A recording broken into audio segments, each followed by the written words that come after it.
Hey, we are live. It is Tuesday night. Let's see who we got in the house.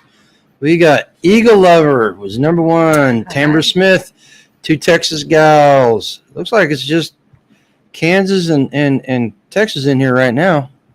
Can you guys hear me? Welcome in. Hope everybody had a fantastic week. Eagle Lover says, see you in a week. Yeah. It's exciting. Wait, in a week? Oh, are you going to SRF? Midwest Preparedness. Oh, gosh. That is the first one. I'm so confused. Oh, I've got a ton going on. But so why don't you tell everybody what we did this week? So this week I was catching up, getting ready for festival. We left on Thursday, headed out to Tennessee, and went to Back to the Land Festival and met some pretty interesting characters. Let's see. We've got one that's got a new YouTube page. We're going to talk to them. They've been working on their land for 2 years, right? Mm-hmm. Just trying to get everything cleared, get the trees cleared, so they've got some pasture and a place to actually build their house. And so they're working on that. Her name is Elizabeth. Her husband's name is Chris. So we're going to do an interview with them and kind of find out where they're at. We had so many questions on where do I start? What do I do?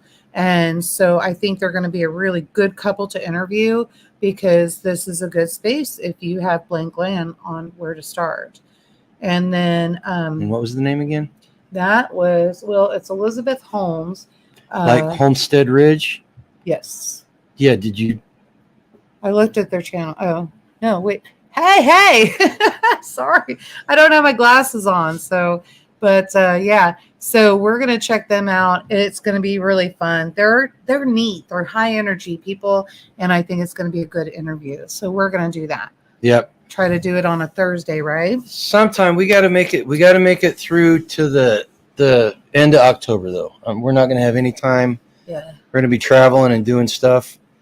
Yeah, so you guys go check out their channel. Right now they're clearing trees. And so they're good videos, what to do, what you're looking at, that kind of thing. Chuck is in the house. Check them out. Hey, Chuck. And Rosie. Rosie was at Back to the Land, too. Rosie, how you doing? Do you have a safe trip home?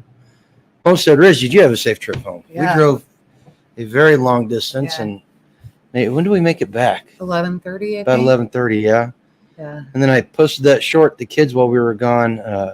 Picked some apples. Picked apples and pears. So I'm going to be making some more juice, I think, this week. Sounds good. So why don't you tell them your thoughts on the festival and what all? First off, the drive out there. No, the drive. It's a long drive, guys, for us to do that. I'm not bashing the festival, so please don't get me wrong. It's a good festival. It's got the potential to be a great festival. They had some issues that they kind of got into that I don't think they knew they got into when they planned the festival. And so there was almost like Pioneer Days or something like that in Centerville. And so they were doing that. I heard from local sources there in town, a lot of the people that lived there were very conflicted on which festival to go to. And then the other thing we had was that prepper camp was going on. So there were a lot of people at prepper camp that were not here at this festival. So there were those kind of things going on. It's just a matter, we always go back to the freesteading.com. And so make sure you get on that calendar and make sure you plug in your events. Make sure you're not overlapping other events. We do this. We love Matt and Gabby and Tina, of course, from Honeysuckle Farms. And so we want to support them. But they were the very first festival we went to with the vendor tent. Yeah. And they've always, they treated us well. Yeah, they've been open arms with us. We want to make sure that they expand and just grow and grow. Yeah. Now we drove out there. It's 11 hours drive time. Yeah. So we left on Thursday morning and drove out there, and we got there 6:30ish, something like that. And we were the only people there, so we pitched a camp, and Matt gave us the key to the gate, and we locked the gate when he left, and we just had it by ourselves. Not Mhm. like there was a lot there. It's just a little ag show center. Yeah. But We found the hose. everybody started showing up the next morning and getting set up, Mhm. and I didn't have anything to do because we got set up by like 9:30, maybe even that, not even that late. No, maybe a little bit. Where you're talking vendor tent lights, Yeah, our right? vendor tent. Yeah, it was maybe 10:30, 11. Yeah, and so I helped them set up some stuff just because didn't want to sit around and be bored. Yeah. And it was a nice venue. It was the positives of the venue were, number one, it was way more convenient to get to, because the one last year was way down at the end of this holler, and I mean you could hear banjo music going down there. This one was right outside of Centerville, so there was a Dollar General nearby. We could go get ice if we needed it. Yeah, that worked out well. The campground was a parking lot or a show arena, but it was grassy and it was really nice. It was set up on top of the mountain, and I did that short looking down the valley, looking at all the fog down in the valley, which is Smoky beautiful. Mountains, yeah. It was just straight up beautiful there. Yeah. Had amenities, had restrooms, had 2 sets of restrooms, which is a big Well, plus. and they brought the trailer in that had restrooms, and nobody knew it was there. Where was it? It was actually back behind the shower house. No idea. Yeah, I know. I was really happy about that because I could find toilet paper. Well, they had toilet paper. Goes. They had toilet paper near the other ones too. The men had toilet paper. Well, and It was a struggle. They opened up the kitchen. Tina got that done though. They opened up the kitchen so people were able to get water and stuff out of the kitchen that was there. Yep. I think down the road.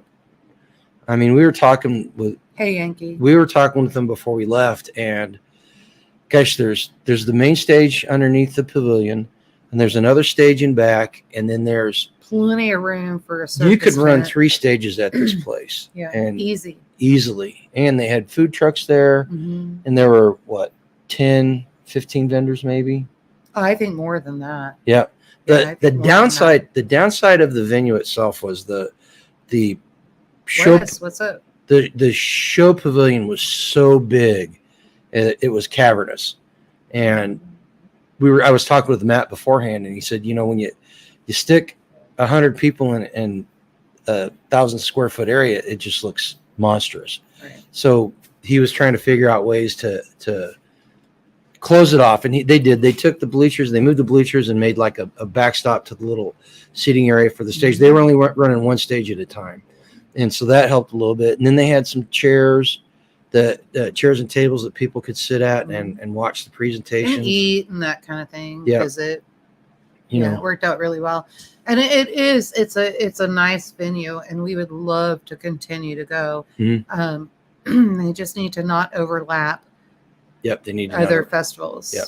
And they had some good speakers. Billy Bond was there. It was great seeing him. Yeah, it was like a family reunion. It was like a family reunion because it was Billy Bond and Michelle. I finally got to meet Michelle because we didn't go to SRF last spring, so we missed her there. Shelly and Randy were there from Two Old Crows. Mm-hmm. Of course, the Hacks showed up with Chris. 10-0 Farm, who's one of our subscribers. He's got a channel. He's doing shorts. He lives in Ohio, but he bought a bunch of land in Tennessee, so he's spending time clearing that, trying to get it ready for a move. Mm-hmm. Who else did we see that we knew? Oh my gosh, a lot of people, just a ton of people. And then again, even people I don't even who was it? Oh my gosh, I can't even remember. There was somebody that came up to me and they said, they're like, hey, thank you so much. And I just want to thank you. And I was like, and she said, I met you at Back to the Land last year. And she said, you encouraged me to just jump into the freeze dryer and start selling. She actually was able to pay off make enough money that it paid off the last freeze dryer. And now they have a second freeze dryer. And so she's doing really well. And so I kind of steered her into another direction with the freeze dryer. So hopefully that works out really, really well for her. Yeah. And her husband. They seem like really neat people. So I'm excited for them. And it always freaks me out whenever somebody comes up, hey, I know you, you're grumpy. Yeah. And they say they watch your channels. I'm not gonna lie, it kind of freaks me out having people come up to me like that. I don't know how the big people like Ann and Billy Bond and all those guys. I don't know how they handle it. And then I apologize to anybody that came up and I had met before. I'm terrible at names. I'm terrible at remember faces and names. So kind of one of the things that I like to describe to people is that, especially new homesteaders that are trying to figure out, you're coming into a festival. And when you come in, you're getting so much information that you're just completely overloaded, right? Hey, Sherman Farm. And so you're completely overloaded. And it's hard to filter everything. You have to make sure that you're taking notes. And if you don't, you're just kind of like us and you walk away and you go, oh my gosh. And so I know that we saw so many people that knew us, and we are so sorry if we did not recognize or know you. Kind of works the same way. We get so overwhelmed with everybody that's coming in that we just, tend to forget, not recognize, but it doesn't mean that we don't appreciate you, and it doesn't mean that we don't love you. We are extremely flattered and honored that you guys decide you want to take your time and spend it with us here on the lives, but also watch our videos and come to the festivals to see everything. That's even more. That's just great. Yeah, Homestead Farm to Ridge. That's absolutely correct. It's like drinking from a fire hose. Right. And we met a couple of young kids. They were boyfriend and girlfriend, and they were looking at maybe getting married and buying property. She had a house. He had a house. They're gardening at his house. But we told. How did I tell it to him? Oh, you're gonna soak everything up today, and then you're gonna go back and you're gonna wring your brain out like wringing out a sponge, and have a notebook so you can write it all down, because the next day you're gonna come in and learn just so much more. And she was scribbling away all day long every time. This was on Friday, and then they came back and talked to us on Saturday, and we started repeating some stuff, going back over the All-American Sun Oven and all of that. Who's Eagle Lover, Texas? Of course I remember Eagle Lover. Stop it. I'd use your real name, but you don't want me to. And so, but I'll see you at camp out. And, so we were going back over that information, and I said, I looked at them and I said, I'm really sorry. I know that I'm repeating this information, but I'm doing it for a reason. And he kind of looked at me and he's like, I'm really glad, because I don't remember. And so, it's that kind of thing. And that's why I try to make sure that we do it over 2 full days to try to make sure that everybody can come back and get that information again. Hey, Independent Mary. Hi. And so, so we had that. And then we camped out. Very pleasant. Very, very pleasant. Although the social circle is no longer allowed to be right outside our front door tent.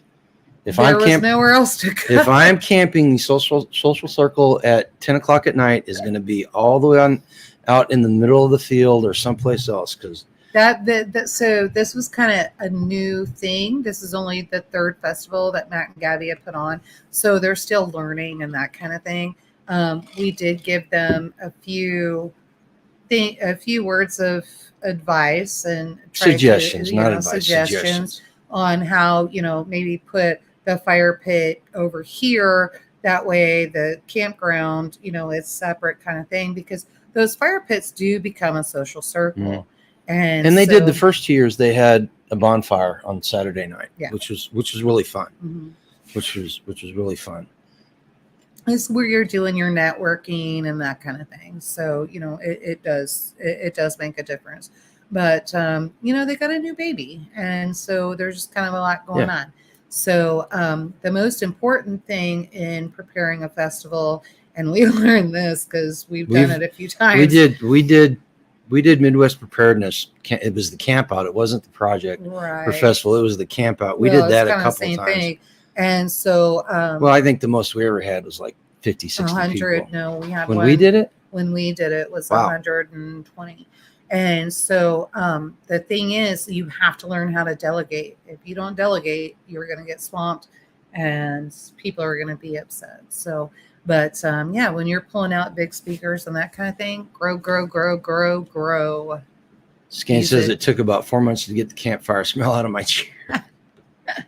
Hey, I broke out the tent, Skanes, and I don't know what you guys were doing in the tent, There were glow necklaces and all kinds of crap on the bottom of that tent. That would have been Losing Skane's, everything. not me. You guys, it's like you guys were having a rave in the tent.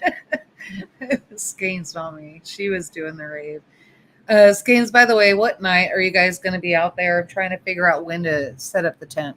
We do need to reserve our space and go out there Monday and do that. But I'm just trying to figure out when you're going to actually show up and be in there, so I know how much stuff to put in there. So if you can tell me that, I appreciate it. And but yeah, no, it was a great festival. And yeah, sorry that we missed prepper camp. That would have been amazing. So, but we didn't know about it till we had already committed to Matt and So they should be there Tuesday morning. Okay, I'll set the tent up Monday. Okay. Oh, there's the Terminator. Hi. Sorry I'm late. I helped my son put up my rafters on my addition and I'm going to put the sheeting on and the water and the ice on Yahoo. Then close it in finally. Waited a year. Excellent. Congratulations. I saw Terminator over on Local Preppers video. What was she doing there? She was talking, looking. Well, she can be there. We can share. No, that's just he was talking about prepper camp and kind of doing a review on what happened. Oh, in the chat. In the chat. Oh, yeah. I thought Oh no, she made it sound like you were on Local Preppers on you video. You that to me before. I figured you would have been in the ketchup and not the mustard. Oh. And so, but yeah, no. So saw her over there, and Local Prepper man, he's gonna end up. He's going to end up. LP needs to be careful because he's going to end up having to move here, and I'm going to put him to work, get him cooking and freeze drying because he keeps reviewing our food the way that he does. I'm going to be overwhelmed. He got to try it because Tripp got that order and was using it to do the sun ovens, and we really she did a lot of cooking this weekend too. A lot of cooking in the sun oven with the sun oven. Yep. So what all did you make? I made beef stroganoff. I did pot roast. Oh, the pot roast was amazing. The pot roast was for dinner, though. That wasn't for people to try. I made it. And so did the pot roast, demonstrated how to do that. I did cinnamon rolls, chocolate chip cookies, sliders. I did the Yoda sandwiches, and Chris was really happy about that. In fact, it was really funny. Rosie was like, when those are done, can you flag me down and let me know they're done? And so I was getting them done and then rearranging them and trying to get them out. Rosie eyeballed me. I didn't even have to wave her down. She was right there. So are they ready? And then I said, yes, they're ready. Go ahead and get what you want. And then go get Chris and let Chris know that they're done. And then she went right back, and here comes Chris running over. Speaking of Rosie, if you guys are coming to Midwest Preparedness Project, Rosie is like a Dr. Frankenstein, and she comes up with these really wild combinations of keto type stuff. And she made these electrolyte pork rinds, which on the face of it does not sound like it works. Apparently they were so delicious she sold out. She sold out of them. Right. Yes, they are. It's weird because she had what's the one, Rosie, if you're still in here, I gotta try them. The orange. Yeah, one that tasted like, I think it was like Orange Crush or something like that. And then another one, I don't know. I can't even remember. I think there were like 3 or 4 combinations, right? Holy. Yeah. And then, so, and we're going to slide her in to our tents. So, are we? Yeah, by the kitchen. Yeah. Oh. And so we're going to slide her in so that she can come out, have some fun, and hopefully. Okay, everybody needs to go over to freesteading so you can see what a dressed out 53-pound turkey looks like. My God, I know what a 38-pound turkey. What have you been feeding? What were you feeding that thing? Gunpowder and raw meat? My goodness, that's a huge bird. And farm raised, it's still very tender and succulent. Yep. Yeah. Very, very juicy. Good job on that. Is there a reason why this is right here? Can we move it so I can see comments, or do you need it here? Well, it's got to be between both of us. Well, we usually have it over here. You want to put it over there? Go ahead. No. I'm just asking. I didn't know if there was a reason or not. I got lectured setting stuff up because apparently some messes. No, he was. Some messes are better than others. What? But so we're gonna try to adjust this around here so we can get a better backdrop for you guys. He's trying to move my furniture around is what he's trying to do. And I've already done that when we first moved in, and it doesn't work. It's not a good flow. He doesn't cook in the kitchen on the volume that I cook, so he has no idea. And basically what's going to end up happening is I'm going to be pulling food out and running around, and I'm going to be black and blue from head to toe. Okay. Yeah, you don't care. So back to the festival. Met a lot of new homesteaders, like people that were just getting into it, and you know, a lot of people. In fact, I just did a video yesterday about this. I took yesterday off as a recovery day because that driving and doing all that stuff over the weekend just wears you out. The festival alone. Yeah. The festival alone, it takes a lot of energy. You really have to have high energy in order to do these festivals. She does not have that. And in fact, he was like in the chair several times. I look over and he's like, you know, just asleep. But, you know, you didn't sleep very well. You drove a lot. You set a lot of stuff up and then broke everything down. So I get it. But, you know, it does. It takes a lot of energy. Yep. So Lucy said she made 2 8-pound roasts out of half of. Wow. That's crazy. That's crazy. Yeah. What else do we have thoughts on the festival? So I'm not sure where I just want to make sure we cover everything. You guys got any questions about it? So, anything specific or anybody that was there, if you've got any comments about the festival, please put it into the comments. Let's talk about it because we want. That's one thing. One thing that we did figure out is we need to start promoting these things more and more on our channel. In fact, I was talking with Billy Bond around the campfire. So I say campfire. Skane's had a kettle. Patty. Or I'm sorry, Patty and Darren. I was looking at Skane's thing there. I guess I did that last week. So Patty and Darren had a kettle barbecue grill with a thing so you could put wood in. It was an egg, like a barbecue egg or something. Well, that's one thing. If you guys ever go on a camp out with Darren and he starts building a fire, you got to step back. Yeah, you got to step back because he'll get it so hot it'll burn your eyebrows. Okay, Dorothy wants to know who were the speakers. Okay, let's see if Ann, Billy. What was Ann's last name? Danielle. See, that's just don't pay attention. See, when you're in a vendor tent, you're vendoring. You're not. You can hear things, but you're not necessarily paying attention. I didn't even get the schedule, so I can't read out the schedule to you guys. It was, I have to be honest, it was disorganized this year. Like there were other things that were organized, and then there were some things that were not organized. And unfortunately, check-in tickets and making sure the vendors had information, it was very disorganized. Yeah. Okay, so Homestead Ridge, the B demo. So yeah, do you guys remember what their name was? I've got their card because I'm supposed to give their information to Tag and see if he can hook up with them. They had a Langsford trap that they set up like not far from where our sun ovens were, and it was really cool watching them do that. Did they love the cheese? And they let everybody walk by with the trap going on. And the talk that the guy gave was phenomenal because they're all about. He does beehives like I do. He because he doesn't treat for mites or anything. He does it all naturally. I don't either. No. He does it all naturally.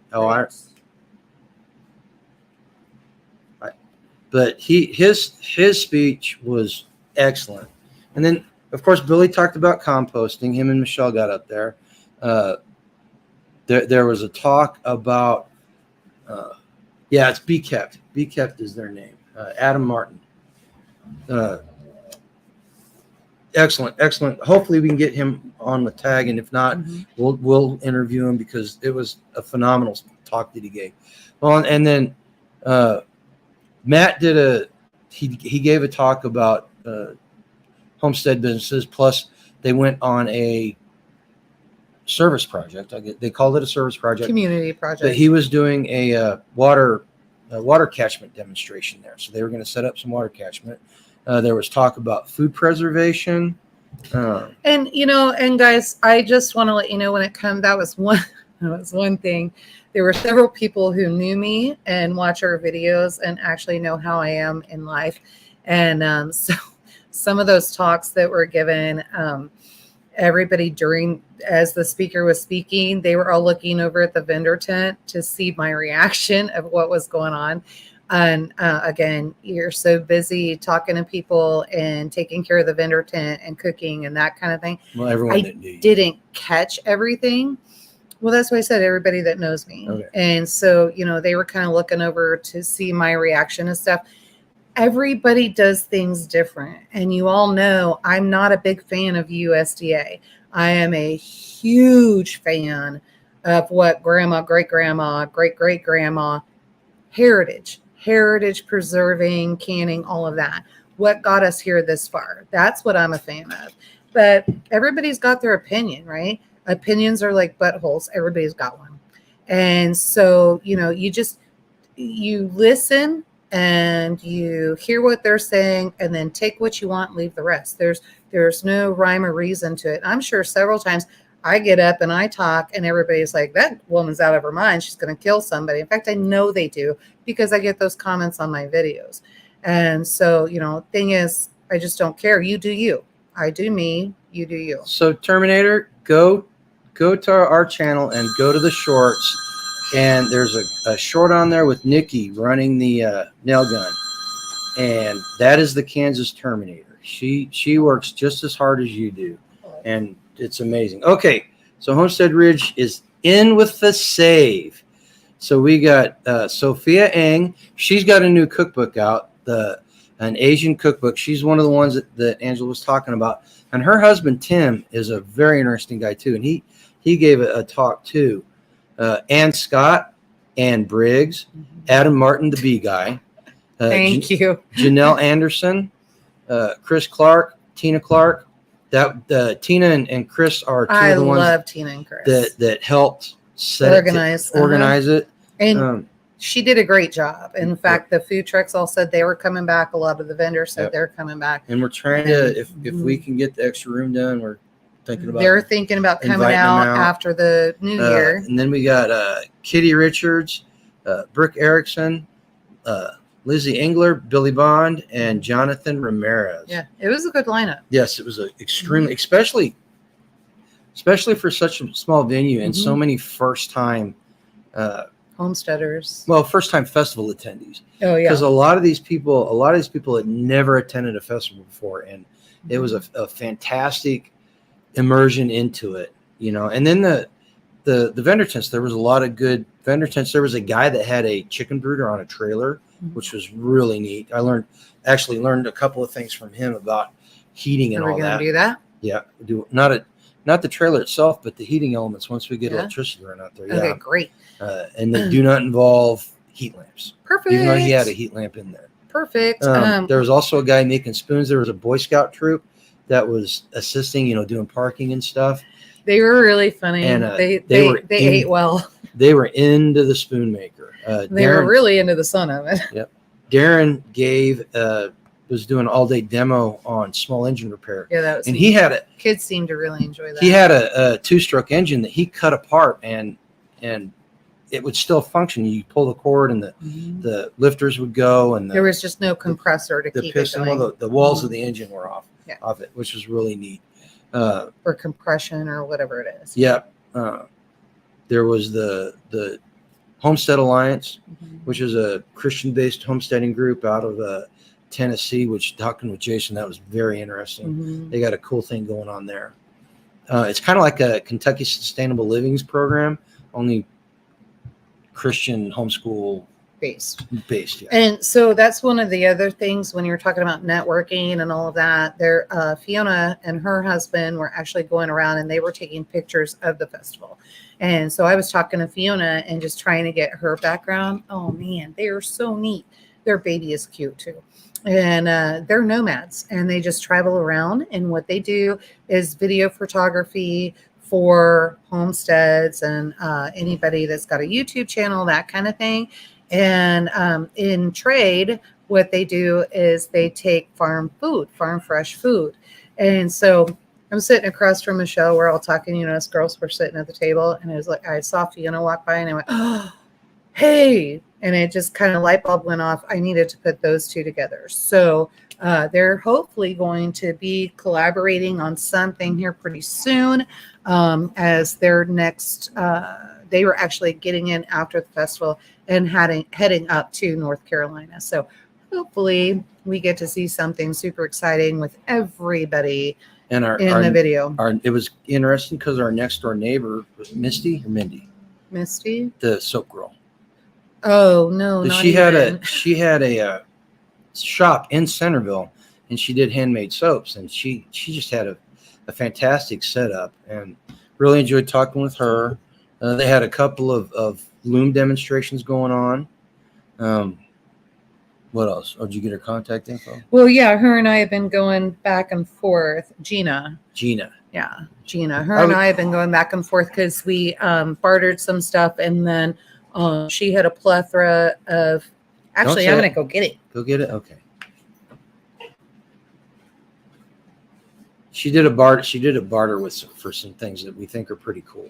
Yeah, well, these weren't bartered. I actually paid for these, but she had the water bottles, but there's something about these. So she's a soap shop and lotions and that kind of thing. So people really don't walk in looking for these. There's something very special about this. It's a diversion safe. And so the bottom comes off. Yeah, you couldn't even see that there was a bottom, right? And you got plenty of space in there, plenty of space down here. Jewelry, $2,000 in cash will fit in. She knows that because she took this to Africa. One of the nice things she did was the bottle actually came with kind of a cheap carabiner or carbiner. I don't know. I said carabiner. She said carbiner, but we were in Tennessee. But so she put a better carabiner on there so that you can hang your keys and they're actually going to stay. So yeah, I thought it was really neat. So we'll be retailing these. We're going to end up putting our brand on them. And I think these are, well, I thought you got them ordered. No. I told you you didn't look at your text messages. I said, go ahead and order them. So hopefully we'll have those in time. I'll have these labeled, and these are going to retail for $35. But normally they retail at $45. So you guys will love these. But yeah, look at all that space in there and all that space in there. And then you put them together, tighten them up. You can't even tell. And she went on very long. It was a hike through Africa. And so that worked out. And so nobody knew. She said she didn't have to worry about people handling her luggage and that kind of thing. So it worked out well. I think this is something that's going to work for us too. She gave us one. She gave us two, actually. And so we're going to keep those on hand, and we will be using those for our personal items. So. And then we drove home. Got home at really late. Mm-hmm. Unloaded the truck. The dogs were extremely excited to see us. Like overly excited. Thank God you're home. And we know they get spoiled when they're here. Yeah. And I know they get spoiled because after we're gone, they're sitting at my feet waiting for me to feed them. Yeah. So it's been a pain in the butt. Yeah. You know, the downside, we found 4 dead chickens. But I'm not sure where they came from, and they had storms here. And here's something else. I don't think the dogs are the ones that got them. I think there's a predator out there, and the dogs just found them after the fact. You know what? That's interesting because last night the light came on out by the goat and sheep pen, and all 3 of the dogs, I let 2 of them out to go to the bathroom, and Manfred was even trying to get out there, but you know how he moves. And so all 3, Fancy and Freya and Dolly, ran out barking at the top of their lungs and ran something clear out to the woods. I called Dolly and Freya back, and Fancy chased it. You could hear her back in the woods up and down the river. Really? Yeah. So we've got something here. We're just going to have to figure out what it is. I think one of the plans for this winter to deal with that is I've got to find somebody to brush hog to cut down all this. We can bamboo. get Amber and Caleb's dad. So yeah, but we need to get that brush hog out here and knock down all this. Get all bamboo that stuff out. and Yeah. Start finally taking care of it. Yep. Yeah, Rabbit. The problem is that the chickens. I mean, we've got how many acres we got up front? 6, Yeah. 5, maybe. No, there's more than that. There's But they roam. They 6 roam or the 8. entire. They roam the entire property up here. yeah. And there's the big bamboo thicket, and then the trees and everything. Yeah, and, cameras wouldn't do us any good. We could maybe get like a little bit of space. We really need to just clear stuff Yeah. out. Clear it out and Mhm. make it so the critters, because And remember, we're only 2 years October 1st. So, infrastructure was first and house, living and trying to get all that stuff done was second. And we're still working on that. You guys know that. So, we'll get there where we can get the cameras on and find out what exactly is coming in. I've noticed, did you see the cougar laying on the side of the road on 75? no. It was unless you came the back way, 166 towards No, 150 I come across one. going south. Yeah, so it was there. So we've got things that are hungry. So we'll figure it out. We'll get it done. Yeah, 16 cameras. A lot of Yeah. cameras. Yeah, but do you have 2 acres of bamboo everywhere? I think personally, I think the bamboo's where they're coming in at, because That's where the deer are crossing. and fancy goes out there and finds stuff out there. Yeah. So Because we're working on it. they're not, she's not tearing them up. She brings them to Well, me she like, does look, eat them once they're look, dead. Mom. Well, Given time. that night she didn't do that. She, look, Mom, look what I found, and she brought me 2, and you said you found I another. found 2 more, You found 2 more. and I know the So- dogs weren't out. And Because after she brought me 2, I'm like, you're killing neighbors' chickens, so I put her back on the lead. Yeah. So there is something else out here. Why they're bringing them to our driveway though? It does not. well, no, make she's getting sense. them. She's No. walking. The other 2, Oh. all the dogs were locked up. That just doesn't make sense. So The anyway, chupacabra. No, corn pop is not a chupacabra. no, because that The sucks goats the are blood perfect. out, The goats are perfectly healthy. and they just suck the blood out anyway. Leave the carcass. Oh, where is it? Yes, Wes. Yes, we do have cougars here. Yeah, we do. They I don't know if they were reintroduced or they've always been here. Who knows? Conservation department's always screwing with things. So She's putting pics of her barn renovation and her turkey area with the new pen up on freesteading. cool. Again, another reason to get on Freesteading.com. freesteading. Oh, come on, corn pop! Don't sell yourself short. I'm sure, given time, you'll come up with another theory. Yeah. But and then yesterday was spent cleaning stuff up, unloading and washing linen and Getting the cooler. I've got all the laundry done. In fact, your stuff is in the dryer now. I need to teach you how to use fabric softener because your clothes still stink after you fabric wash them. softener doesn't make stuff unstink. It does. I washed them twice, but you also have to do heavy soil and then hit extra rinse and all. I'll show you. Doesn't It's bother me. easy. Well, bothers me when I That go in was to something put else stuff we in need the to talk dryer. about. and they stink. You need to start making laundry soap again. I'm tired. Yeah. I'm tired of using that store bought stuff. when we don't Well, need I to. have a ton in storage, so we have to use what we've got. But I'm not paying the prices for what they're charging now, so that will happen. But we got to use what we got now. And It's I like think we still have 1 or 2 years worth of laundry. frugality is a hallmark of a homesteader. Yeah. Oh, by the way, I was just looking at the screen. We're over on Rumble too, and if you guys don't want to watch our videos on YouTube, go to Rumble. Go to Rumble. And the reason I say this is because last week I got my first warning. And let me tell you the story because this kind of ticks me off. No, seriously, she's giggling. I almost took the channel down this week because of it, because the whole concept just irritated me so much. I got a thing saying a video that was posted on February 14th was taken down.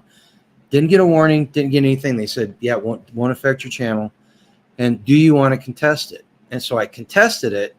It was 2 chickens, 15 seconds. 2 roosters. 2 roosters. They jump at each other. One of them runs away. The other one chases them. That's it. They were Getting how the it is. pecking They're order. pecking order. Yeah, getting the pecking order going. And it's been up there since February 14th. So as soon as I contested it, they denied it and gave me a warning, saying that I had violated community guidelines. Now, these are 2 chickens behaving like chickens behave in a very natural environment. Nobody was hurt. It wasn't like a big Mexican cockfighting ring that it was. It was just 2 chickens doing what they do. And they said that it violated community guidelines. And I started thinking about it. And this is where I got into trouble. I started thinking about it.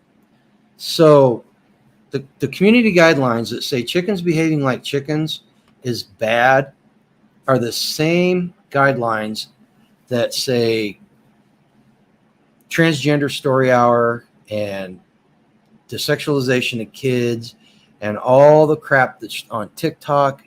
All that's perfectly fine. That's all perfectly fine, but chickens being chickens is wrong. And I was so ticked off about it. So like, if this is the community I want to be in, then maybe I don't want to be on it. And I almost took it down and told everybody to go to Rumble. In fact, I called Eric from Porterhouse and Teal, and he's got go over and check out his channel. And he's constantly saying that permaculture is not harmful content. And there's a reason. I've got that up there. I'm waiting for you to finish. Because he got demonetized. They would not monetize him because his content was harmful. Now go over and watch his content and see what's harmful about what's over there. Right.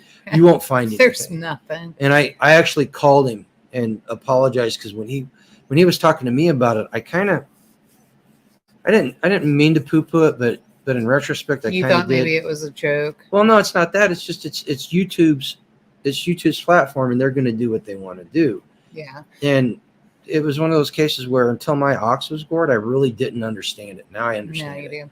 You so break out the washboard and borax. So I actually do more than that. We've got the goats. We're going to be able to start milking here pretty soon. Got everybody going. And I actually have a old-fashioned wash tub with a ringer. And so, it's got the little handle that goes back and forth so I can agitate. And then it's got the ringer in there. I don't need a scrub board. No, Eagle Lover. They're both he and him, I guess is what it is. I don't even know. I don't know why you're even trying to give them nouns. So they're just Hey, HG. How's it going, man? Hey. You're late. Wah. Is that an upset wah, or is that a wah? I'm gonna wage war on the chat. Either way, it's a cool thing. Yeah. Either way, have at it. Yep. Either way. But So no, we're when we moved into this house, we were aware that there was no electricity in the laundry room. There was no. In fact, you figured out how to put the washer on an extension cord, and then Darren ran some lines for me on the deck so that I could, just lay things out. And we, it was just kind of that way. But I pre-ordered the wash tub so that I made sure that I had it. I got it when Lehman's was still family owned and Amish made. And so that's when I got it. But I've got it as a backup. And so I don't have to worry about that. And I know how to make soap. So not a big deal. Yeah. And borax, with my skin allergies and that kind of thing, I could never just do straight borax. I'd be itching all the time. We're not off-grid. How do I put this? We're off-grid capable. And if the electricity went out, we would have a lot more amenities than a lot of people would. We still got a lot to do. We need to get the solar in for the pantry lighting, get the wells going, get the well done, and get the inverter and charge controller. Right. On there. That was another really interesting one. Chris gave a speech on solar power, which was very, very informative. He broke it down to where a novice could understand. And it is that was such a relief that he did that, because now I'm like, okay, we've got the batteries and we have the panels that we're going to be able to do this. Because I was thinking we're going to have to order all these other panels and we're going to have to do. I just thought we had so much more. We need to spend about $500 for a charge controller and an inverter. I know, but before I heard Chris, I seriously thought we were another $30,000 in. and it's just not that way. So I'm super excited. She's been eating raw garlic for about 3 Good. days, trying to kick a persistent cough. That and Yeah. mullein tincture. Fermented garlic. Yes, Use apple cider vinegar and garlic cloves, and then we ended up with an entire 1 pound bag of garlic cloves. And how many pints or half pints of fermented garlic did you make? A ton, but you saw we're running out, right? Are we? Yeah. Underneath? I need to do more. Yeah, I need to do more. And I need to pull those out too, because we've got back-to-back festivals. I need to make sure I got to start my garlic again. Make sure I'm doing 3-day. I guess I need to post pics of my new Power Queen batteries. It just installed for my solar. 4 12-volt, 100 amp hours. What's that? LiFePO 4 batteries? It's like, I'm not sure what LiFePO is. Get that over there. And then, what's this one? I have them in 24 volts, so yeah, 200 amp hour, almost quadruple. Excellent. So Angela's breaking out something she wants to show you. Speaking of medicine, this is in line with what HG was talking about, his mullein tinctures. All right. So I had somebody contact me and they said, hey, I'd much rather buy this from you than anybody else. And so do you happen to have on hand frankincense and edible frankincense? And I was like, oh, I don't know. So, I started checking out, trying to see what I could get my hands on, that kind of thing. Not something that I've ever kept. But then I was like, kind of a no-brainer. I need to make sure that I've got that in there. And I found a source, so I'm so happy. And so this is all natural, made in the United States, plant-based resin. And you can make tinctures. You can actually grind this down, and you can actually put it in your food. If nobody knows what frankincense is good for, it's chronic pain, depression, that kind of thing. I have 1 pound bags. And then for some reason, they sent me 2 extra 1 pound bags of myrrh. So I've got those. And guess what, guys? You would think, oh man, 1 pound, that's going to be $300 a bag. It's not. I can offer it to you for $30 for 1 pound. 1 pound, $30. And so super excited about that. Since we got so much, we were talking about putting it up on the website. We're gonna have the we just got to get labels. We're gonna have the web store revamped, and we were talking about it, and I asked her where it came from, and she said probably from China, and I was like, well, I don't want it on there. We're still, just because of the way things are, we're still gonna have to use stuff from China, but I'm gonna try to vamp the website down so that it's all US. Yeah, we're gonna try to make it so it's not Chinese, and like I've got another handheld battery operated chainsaw that I need to do a review on. I'm gonna do a review in comparison. Actually,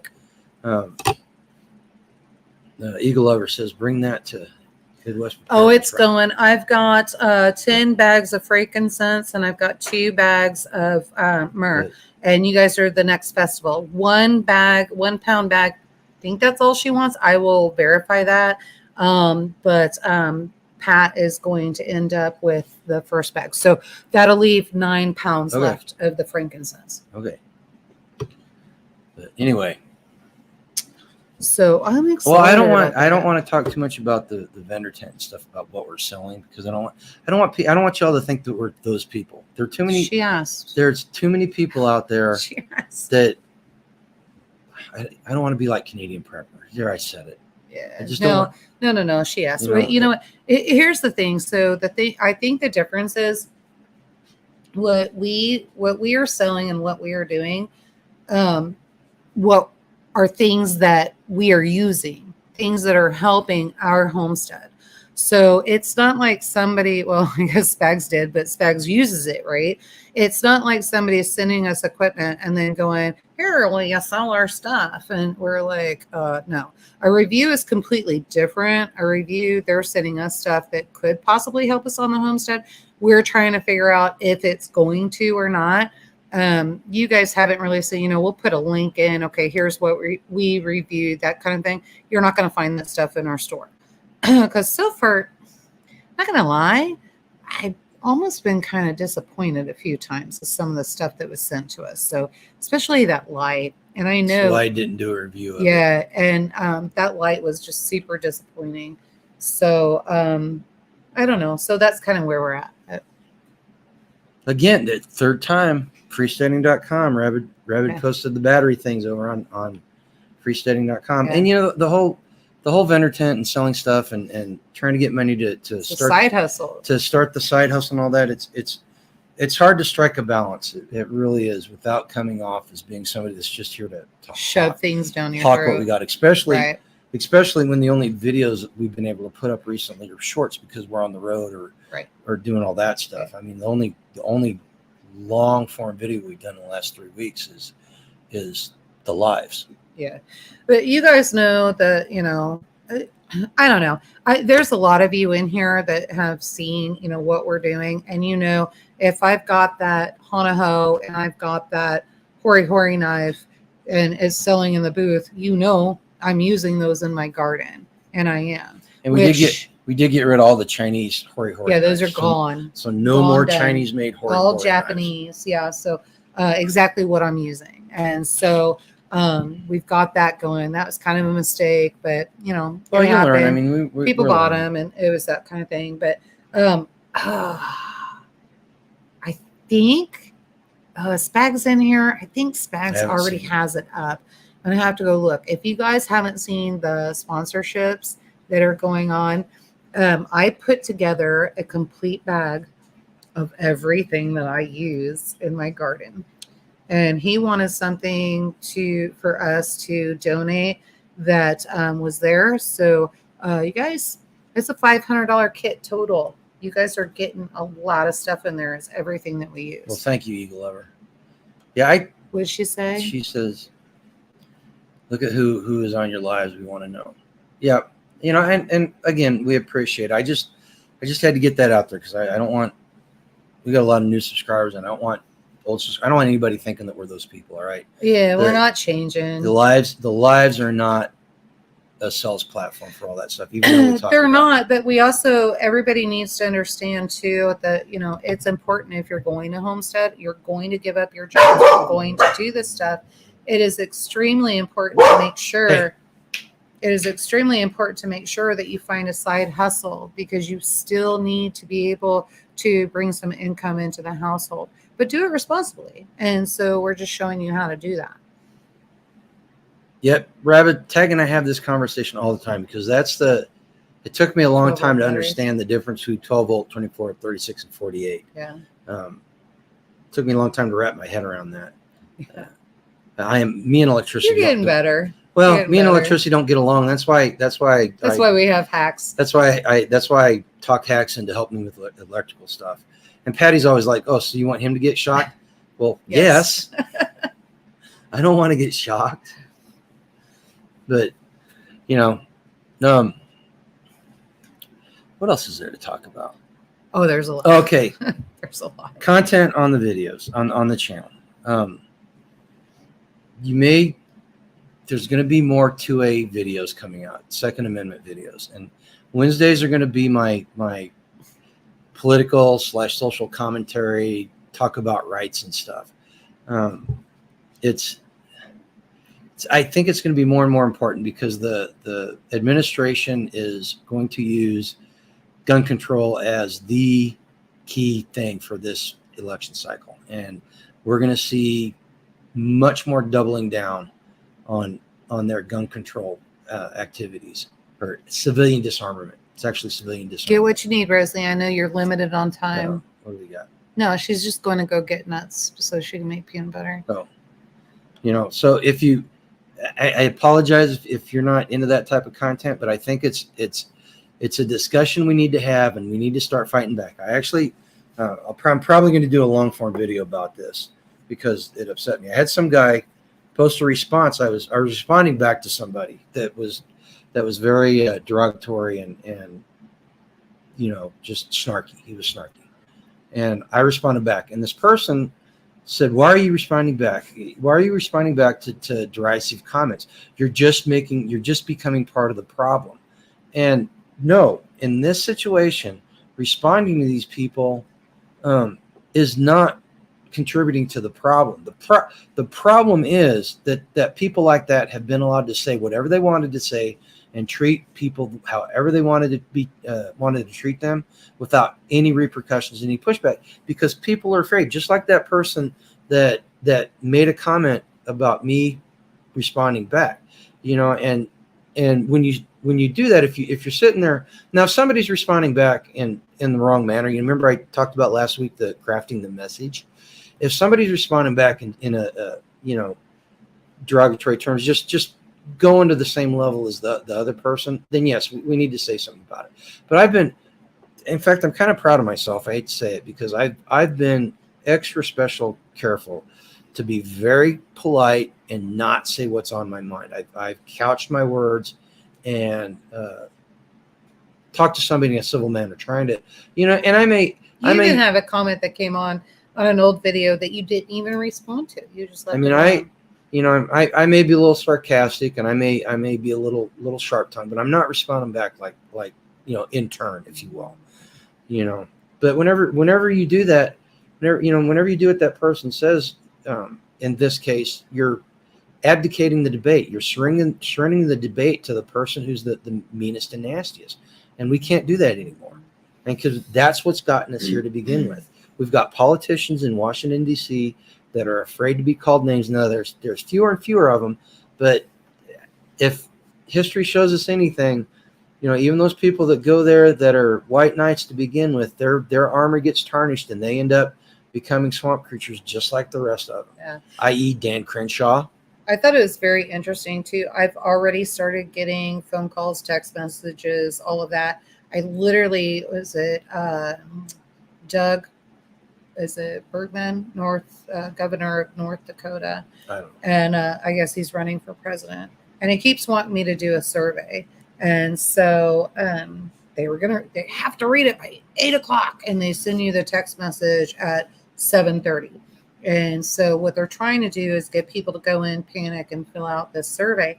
And I literally just texted back, and I know they won't see it. It's just automated, but it made me feel better. I literally texted back. I was like, all politicians are liars. There's my survey.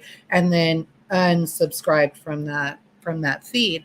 And that was the phone call that came in. My stupidity, I forgot to turn off the phone, and it was a 785 number. So I thought, my freeze dryer is being delivered tomorrow. So I was like, okay, wait a minute, maybe they made another mistake. And so he originally scheduled for it to be delivered today, but they aren't getting it. They didn't get it until today. So we needed to schedule for Wednesday. And so they're going to come out and deliver that. So I thought maybe he needed to make a correction. That's why I got up and answered the phone. And it was another politician on there. First, let's, Tambra, I have a hard time not saying what I think. Tambra, what I've started doing to those nasty, mean comments that do nothing to the conversation, thank you for your comment.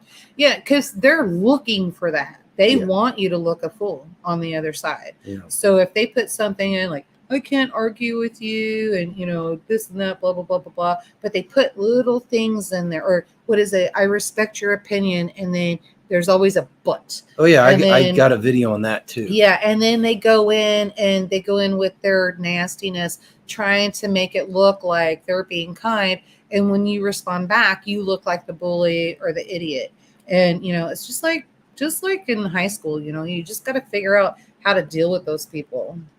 As the philosopher Barney Fife would say, got to nip it in the bud. Right. I love it. Love that. Okay, Rabbit, you and I need to touch base, because I think it would be interesting to talk to you a little bit about your solar system, if you don't mind. Yeah. Maybe share it with everybody, get it on video. Yeah, no, it would be fun. And the Amish do it all the time. They're not going out and spending $75,000 on solar. Yep. I know that because I shop there. And so, just if I can get the freezers and everything to work, I'd be happy with that. Well, Tambra, I think they do. I don't think. Well, I don't think sometimes they do know they're idiots. Well, there are people that are dumb and don't know it. But I think a lot more do know what they're saying is wrong. Well, and I think they do it on purpose. How do I say this? Number one, first thing in regards to that, in regards to what Tamara said. First off, I think there are a lot of people out there that are propagandized, because I made the 1-2A video and about civilian disarmament. Real quick, I'm gonna go use the restroom. And you just put the chickens away? All right. But I made the one video about civilian disarmament, and I literally had somebody respond back saying, "Spoken like a true mass shooter." And I that was a thank you for your comment response. But I started thinking about it. This person probably genuinely believes that. Now, how disconnected from reality is it to think that a mass shooter would want their victims to have guns, right? But these people are propagandized. So yeah, but there are those out there. There are those people out there that are true believers. They are leftists through and through, and they believe what they say, no matter how discredited it is. Okay, what are we gonna do? Beat a panther to death with an axe instead of shooting it with a shotgun? Well, you know what? That's what police are for. Police and park rangers, Tamber. That's what some people honestly believe. Okay, let's see here. I'll do a rundown of my system, post a video on my channel on free. Excellent. That'd be awesome. Okay. HG says Angela's going to go smoke a cancer sick and put the chicks away. HG said that? No, I did. Why did you say that? Because you're heading out. I want to make. I literally told you where it's going. Okay. HG says if they truly believe what they preach, they would act out their so-called beliefs, even when no one is watching. That they do not says a lot. Exactly. You know, and here's, I think it was Nick Freitas. I think Nick Freitas said this on one of his podcasts. He said, if you can't figure out what somebody's intentions or motivations are, look at what they do. All right. The people that say they're against racism, that preach segregation and that whites are racist, they don't want to end racism. They want to use it as a tool to bludgeon people into doing what they want. You know, so that's just one example, and that's the Prager article that I talked about last week. That I'm working on getting a video out on that. You know, that's what he was talking about, and you know, social liberals are the only people in America that can save us from the leftist nightmare, the leftist takeover. They are the only people that can do it, because if they are truly liberals, as they say, if they started voting their morals instead of what the left tells them to do, it would change the complexion of politics in America, just like that.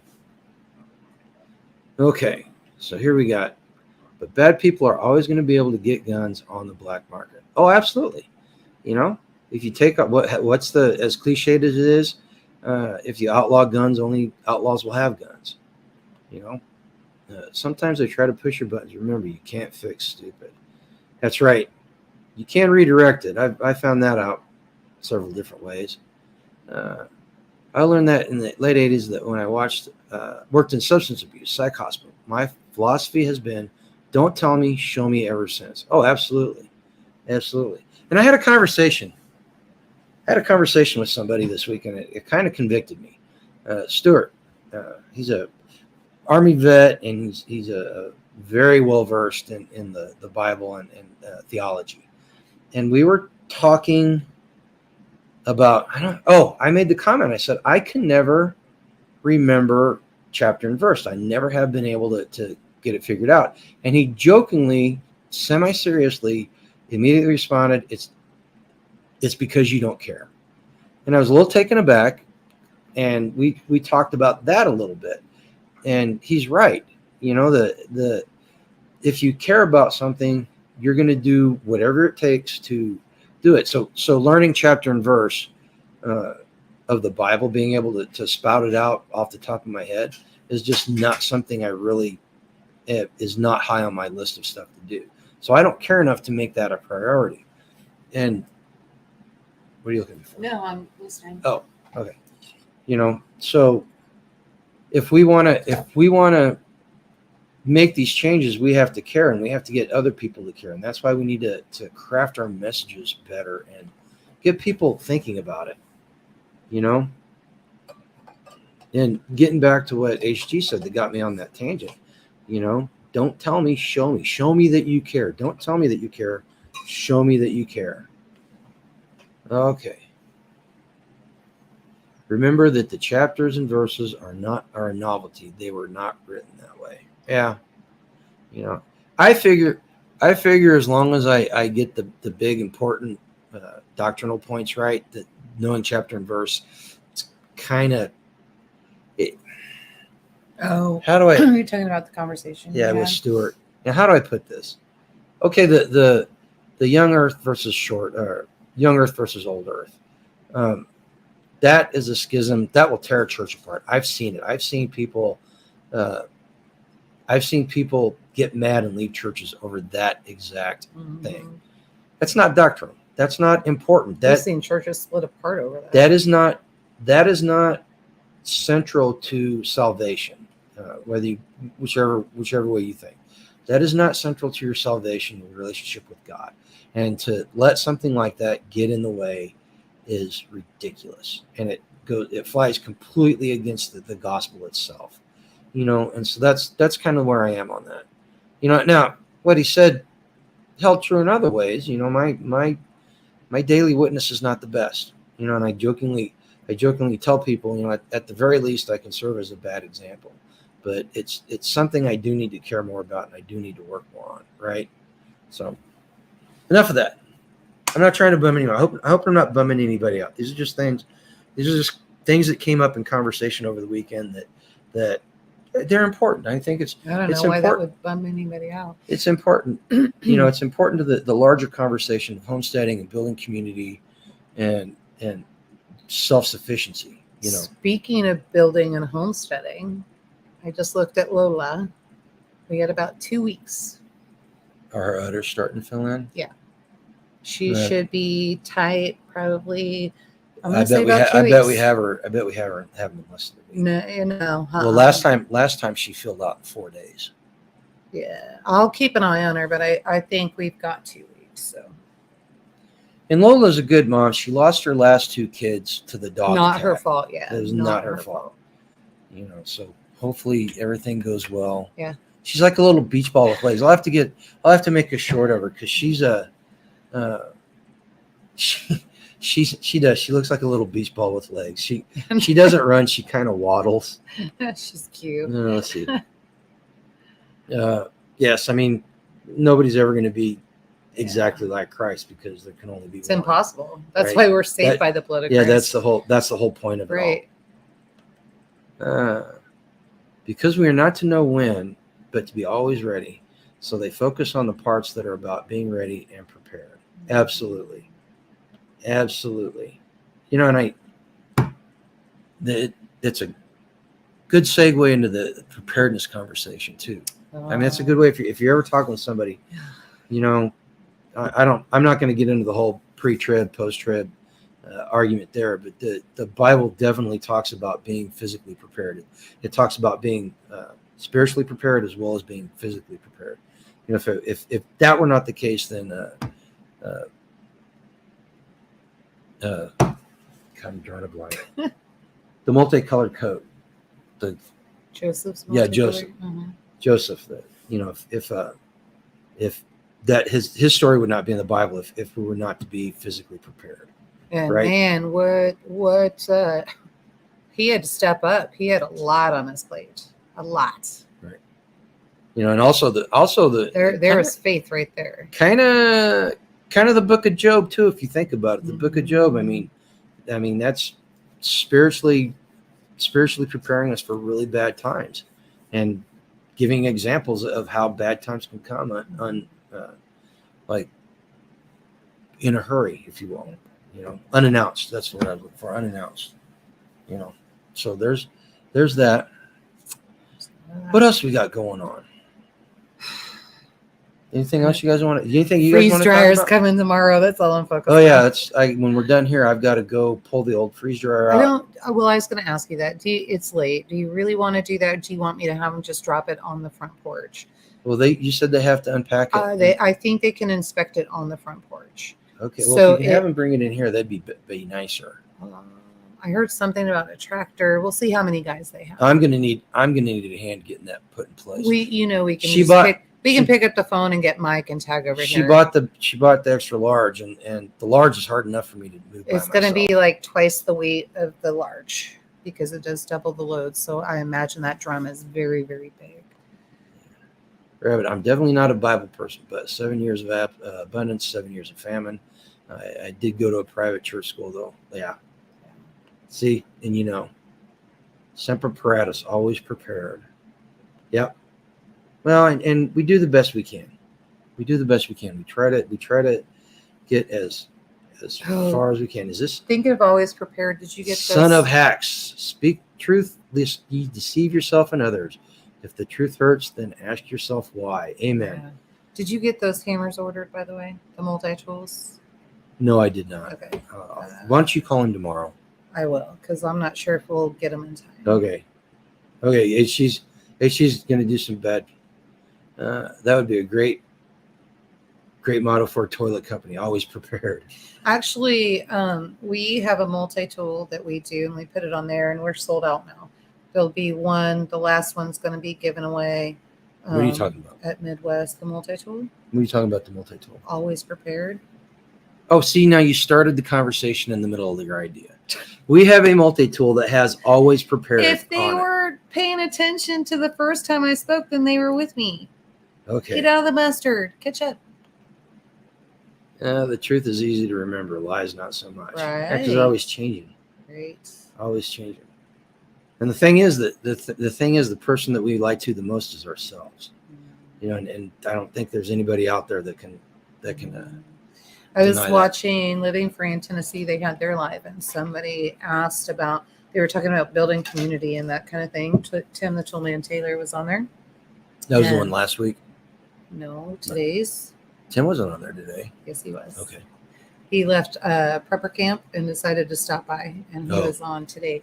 And so they were talking about community building and all of that. And somebody jumped in and they were like, I just don't have anything to offer. And, what do I do? And I said, sometimes we just have to step out of the box and then get on other homesteads and, work with the community and all of that. And you'll quickly find out what your strengths are. And that community, if they're a good community, are actually going to drive you towards your strengths and push you out of your comfort zone. You're going to get pushed out of your comfort zone. I guarantee you. I have been like how many times? So I am not, I don't like heights. And especially when I have to be on a thin wall, which is, what was that? 2x6, 2x4 when we were building the cabin. Those were 2x6s. So 2x6. And I had to get on and, nail and, screw in and all this other stuff. And it was very, very uncomfortable for me, but I did it. And I was actually pretty happy that I did it. But then I was like, oh my gosh, I can't believe I did that. And so haven't done it since. But what if I had to? I don't know on the metal roof. I don't know if I could handle that. I'm a klutz enough already. So we'll have to figure that out. Unless you want to kill me, then you'll put me up there. What metal roof? This one? The metal roof on our house. If Oh, we have to the fix angle's it, the angle's not so steep that you'll fall down. Okay, because we got to get that painted. That's got to get painted. What are you going to paint it? I guess blue, No, we got to paint it silver so it reflects. so it reflects. Guys, it gets up in the metal part of the house. Now that I got it sealed up and everything, it gets like 130 degrees in there in the summertime. It is. I mean, I was talking with Tag the other day, and neither one of us thinks we can store anything up there other than just like dry materials, Right. because it'll burn whatever it is up. It's terrible. Okay, then we go with silver, which originally I think it was anyway. It's just bare So- metal. There's no paint up there. Oh, which is why it's rusting. Yeah. Okay, so I do need to get that figured out. Fall's coming. So, well, fall's here, but it's going to start cooling down. So as soon as it starts cooling down, it'll be more comfortable. I can get things sealed up and get things painted, get that started. So with my spare time. We got so much we got to do. But we can do it.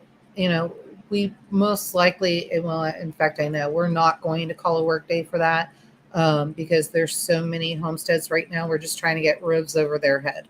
Winter's coming. We got to make sure they're taken care Yeah, and of. if we have a work day, we're going to do firewood. We can't. There's too much stuff We going on. can. When? November, December, I January. don't know. I just think them getting a roof over their head would be more important. Well, and we're doing that too. It's not all mutually exclusive. I know. We'll talk about it. But oh man, so what else we got? What did she say? Right. Blue for what? Blue for dues. Blue for dues, yeah.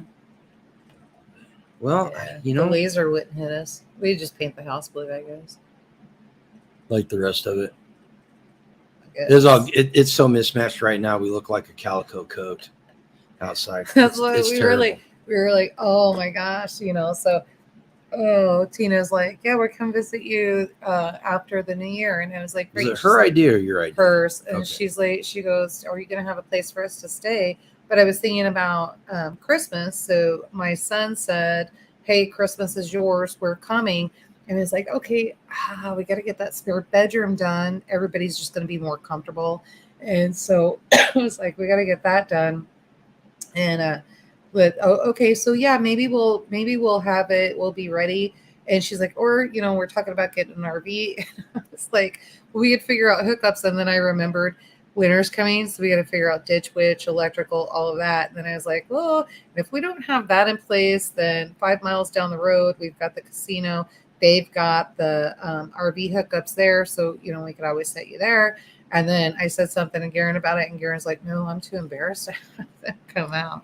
And I was like, "They're not going to care. They, you know, they're not those type of people. They're not going to judge us because I you know, judge us. Yeah, but you know, it is what you got. Everybody knows our story. You know where we're at. We're just not in the house that we were in before. It just is what it is. And so we have to build this house the way that we want it. And that takes time, Yep. especially when you're doing infrastructure. Never be embarrassed of, as long as you're working hard. Now, if we were sitting on our butts and not doing anything, that's the time to be embarrassed. Yeah, the only infrastructure, I spent a lot of time this week working on camping gear this last week. It was just so bizarre. But anyway, the one infrastructure project I did get accomplished that, again, I guess just like the fifth time I've said I'm making a video. So I got a lot of video work I got to do for you guys. The flammable shed. I finally got the flammable shed. I got stuff moved into it. I got one more set of shelves I got to build. But after that, it'll be set up and I can get all our flammable materials into that. Well, not all of it, but most 99% of our flammable materials into that building.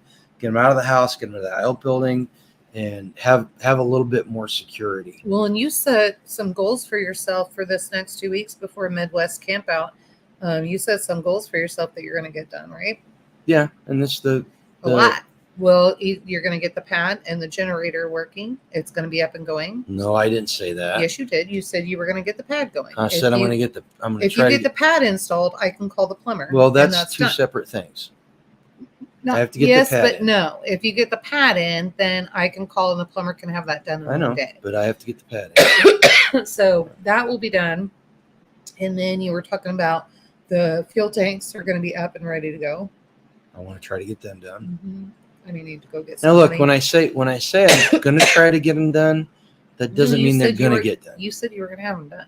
I said I was going to try to have them done. I'm going to try to get. Those are my goals. And if I don't meet my goals, you I don't want to usually get beat up accomplish. about it. I don't want to get beat up about it if I Yeah, don't reach my whatever. goals. You're in a mood, so I'm just going to grab some honey. Okay, go grab your tea. So yeah, I did. I laid out several goals that projects I've been meaning to do or partially finished that I want to get done. I want to try to get done the next 2 weeks while we're home because we've got once Midwest Preparedness kicks off, we are busy every single weekend until the 1st of November. And even then, I've got to get down to job to help my son take down a tree in November. Okay. The keyword is try. Well, you know, it's like Yoda, do or do not, right? That's kind of the way it is, but I'm going to do my best. I'm going to do my best to accomplish it. All right. The weather's, it's not, yesterday it was hot. For some reason, when I was working on that building, like from about 2 to 4, the sun was just beating down, and the temperature wasn't very high, but the sun was just brutal. But it's finally, today was a nicer day, and it's going to get nicer and nicer as we go along. Sounds like my daddy never gave a hard answer. I always leave the back door open just in case. Absolutely. You know, you want to, I don't want to set unrealistic expectations. Okay, with days getting shorter, my list of things to do before the snow flies keeps getting longer. Yeah, amen. The big one is going to be, are you okay? What'd you do? She's over there turning red and coughing. Choking on snot. Oh, that's gross. There's my princess.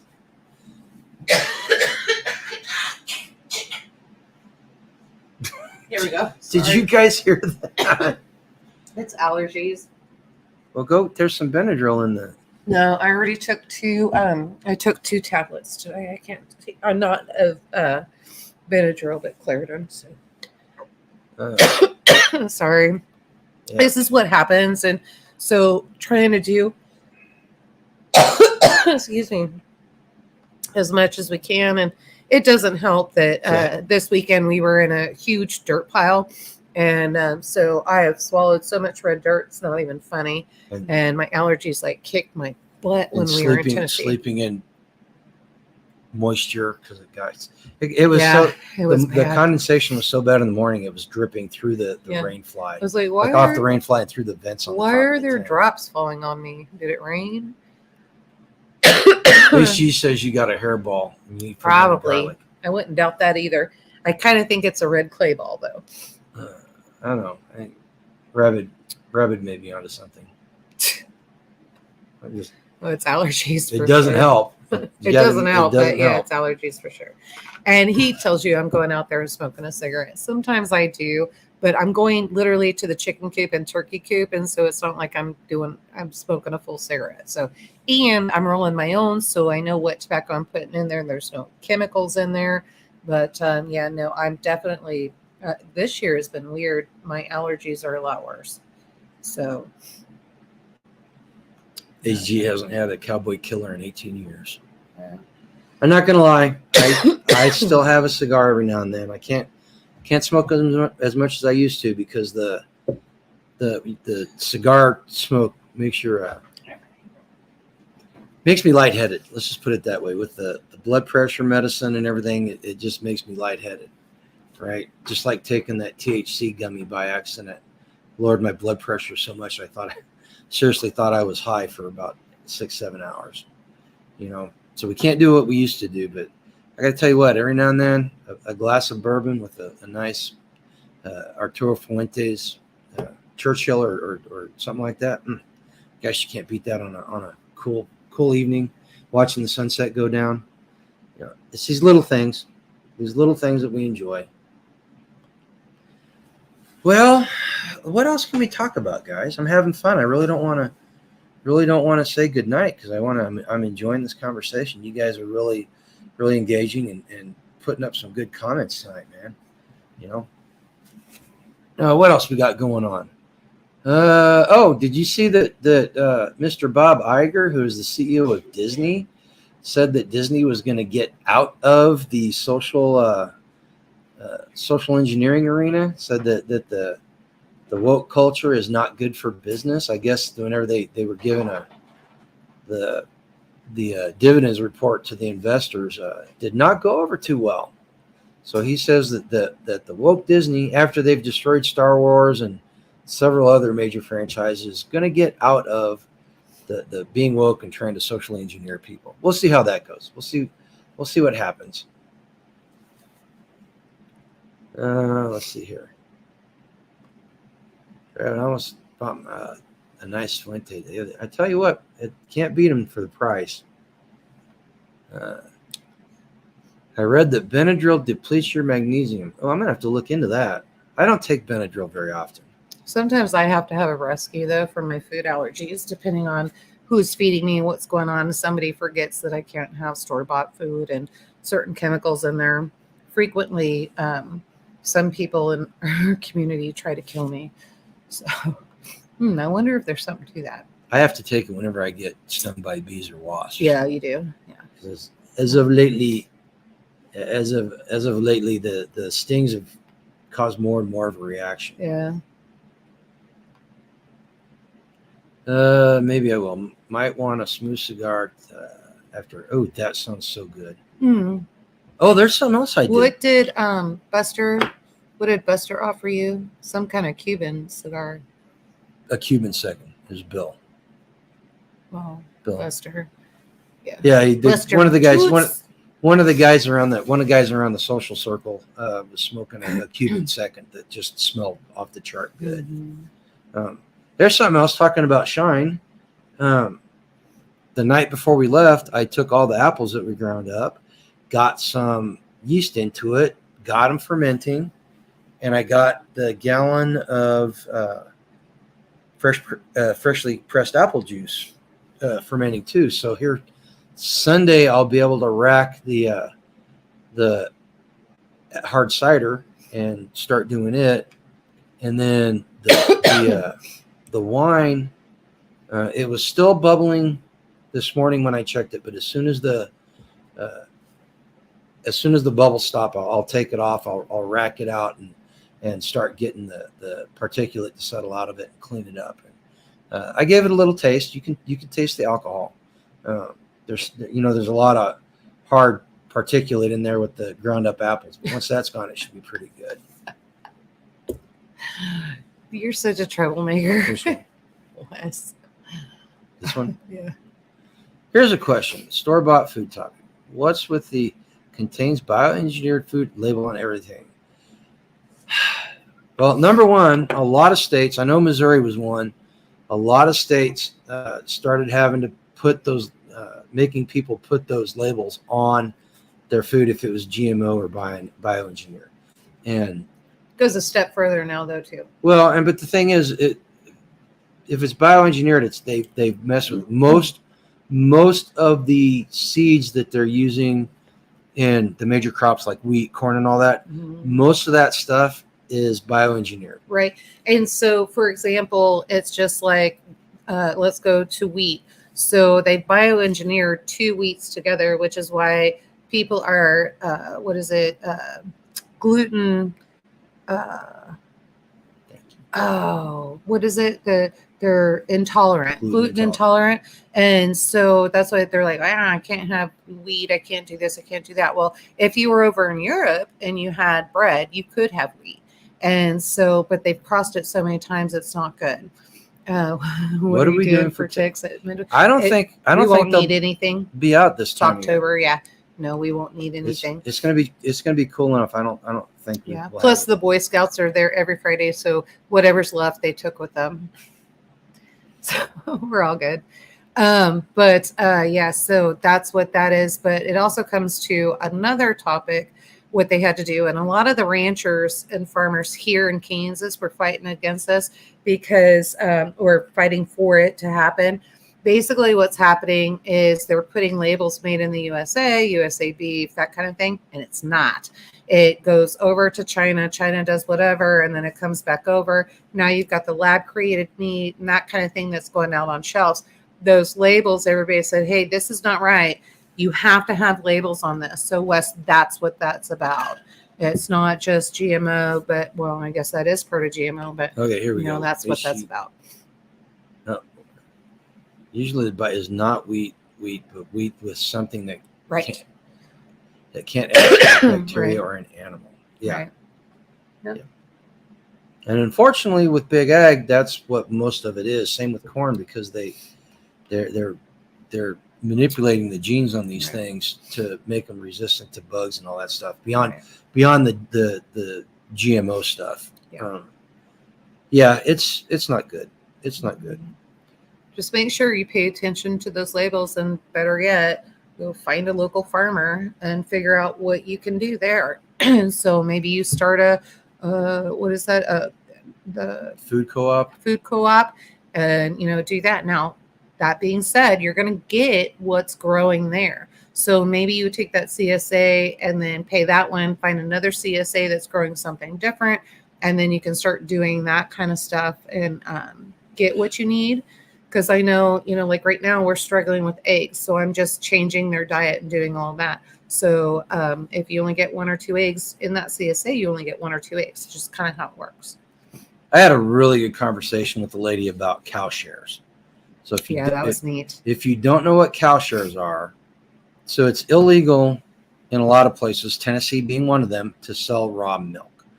So the way to get around this is you go in and you buy a share of a cow, and because the state cannot stop you from using product from your own animal. It's just they can't do You it. sure that's where you heard that? We'll do That what? wasn't the interview with Nick Freitas. Well, they talked about it too, but I talked to the lady at the food co-op about this. Because in Tennessee,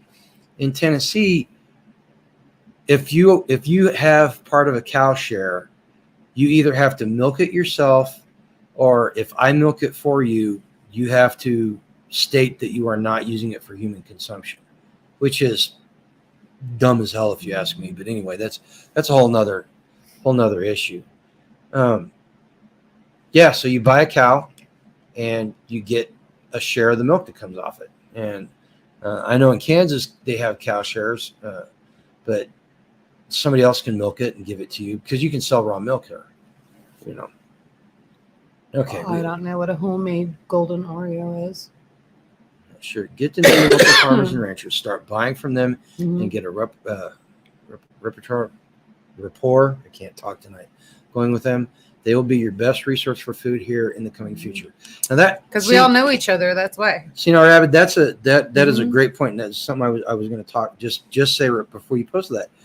We should all, even us, even with the goats and the sheep and the chickens and everything, we should all be making these connections, especially if you're living on a suburban lot or in the city. And you can be a homesteader. You can be a homesteader and be on a urban lot. Now, you may not be homesteading, but you can be a homesteader. Again, I've got a video coming out probably tomorrow afternoon on that very topic. Little something I kind of formulated in my head over the weekend. So yeah, get with your local farmers and ranchers. Look up Rogue Food Conference. Seriously, it's all about how to get around regs or use the regs to your advantage. Rogue Food Conference? Yep. Okay. All right, remember that. Mm-hmm. You want me to write it down? Yeah, go ahead and write that down. Forget athletic supporters, be a farmer supporter. Amen. Amen. She's got to get the peppers to write that down. Because you have to buy engineered label. See, I love Oreos too. He was joking about the Oreos. Oh, serious? Oh, not the Rogue Food Conference. No, about the Oreos. I do. You got to admit, as bad as they are, you got to love a good Oreo. So dunk that baby in milk and just go to town on it. Is Rosie, are you still in here? No, she had to remember she was hoping to get back. She had to go get nuts. I gave Rosie her first raw milk ever at the conference because we brought some with us. And this cow that we're getting our milk from, whenever you drink the whole milk after it's been sitting for a while, it tastes exactly like melted ice cream. It is so good. Yeah. No, so that's the other thing. We're going to try to have some for Midwest and then also for SRF. But I need to talk to my gal and make sure that I can get enough because now we're going to brown grass and milk starts getting cut back. So. Not right. I'm looking on the thing right now, and it doesn't look like we're in for anything. At least they're not saying we are. I don't think we're expecting. It was like possible showers today, and then maybe some on Friday. Was that yes, you're here, Rosie, or yes, it tasted like ice cream? Mm-hmm. Yeah, and I wasn't quite sure, so it looks like we're going to have some electricity at SRF, and I was kind of thinking I might ruin you, Rosie's night right now. I was kind of thinking of taking the mixer with us and making butter so that I have fresh farm butter for breakfast. Yeah, I don't care. You don't mind? We're taking the ice machine. What do you? Oh, So I have ice. Are you gonna? You could plug that into the solar. Yep. Yeah. Okay, had a quasi homestead growing up, raised dairy goats, milked them, and drank Water. them. You got it? Well, I didn't hear you, but Oh, you want to speak louder? yeah, not mumble. Yeah. Wes says, we had a quasi homestead growing up. We raised dairy goats, milked them, and drank the milk. Yeah. Dairy milk, goat's milk, Goat's whenever milk is you get amazing, and it's good medicine. get it ice cold as soon as it comes out of the goat. And, oh, man, it's even better than the cow's milk, in my opinion. Yep. Bitter butter or better butter? Better. Better. Why don't you just take what's in the refrigerator? Why don't I show people how to make it? Okay, do a demo. It takes 25 minutes. 25 minutes flat. The only problem is once you take the cream out, it becomes 2% milk. So that's why I didn't want you and Rosie crushed that, you weren't getting that ice cream in there. You just take two things.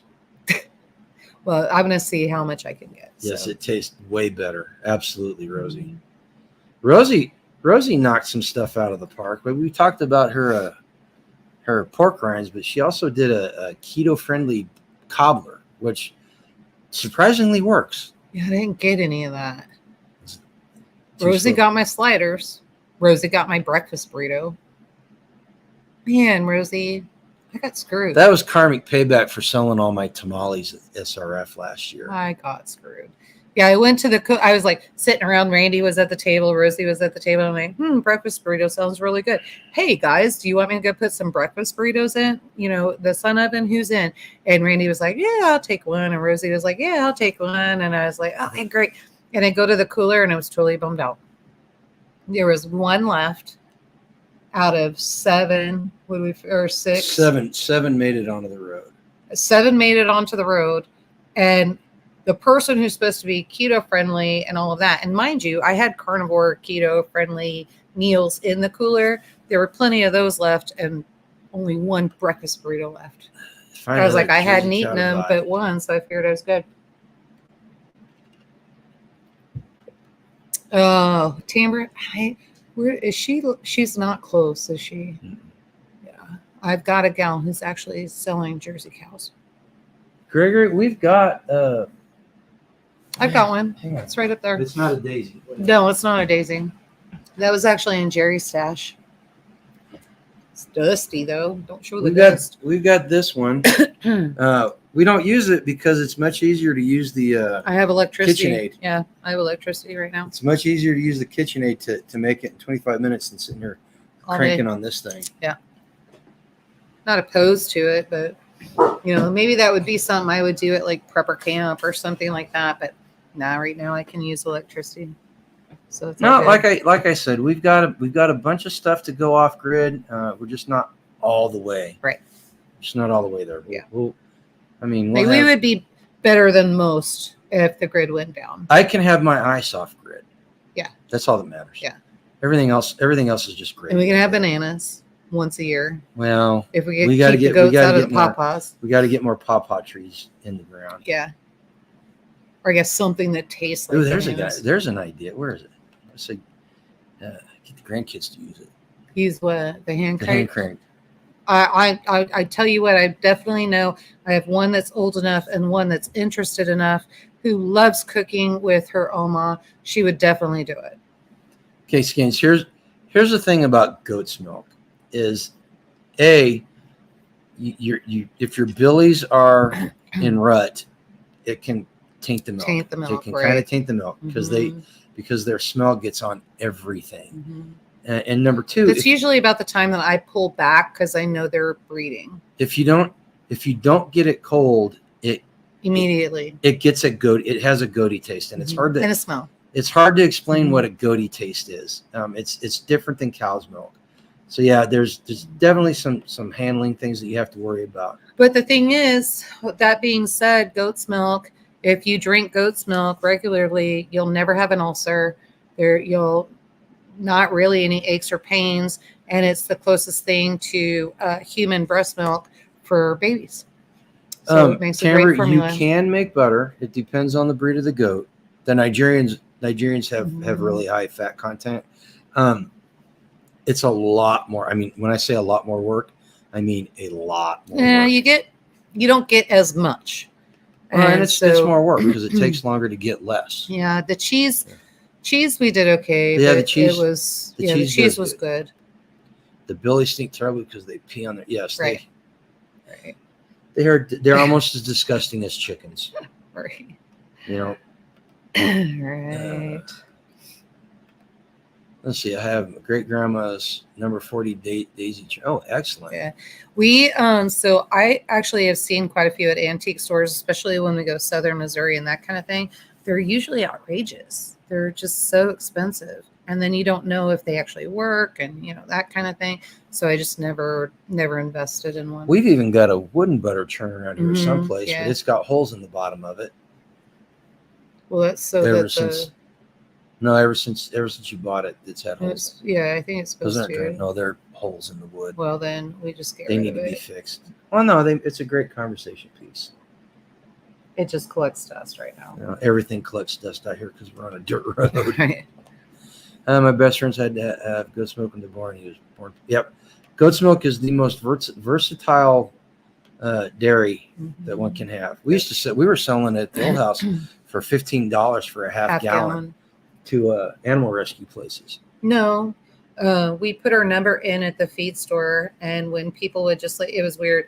Like some people were like, I found some baby cats, and then they would come and buy it, or I found squirrels, they need to be fed, and they would come and buy it.